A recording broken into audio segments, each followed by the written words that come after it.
Hey everyone, I'm here at the future home of Weirdo, just down the street from history class. Today I've been exploring our absolutely massive basement.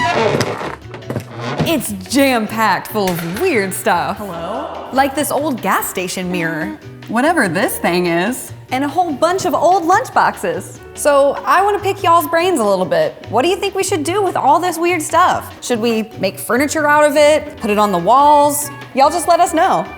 Oh yeah, I forgot to show y'all one of the weirdest things I found in the basement. This super old fancy television set. I wonder if it still works. Whoa! Whoa, I'm in the TV? Hey, is anybody watching?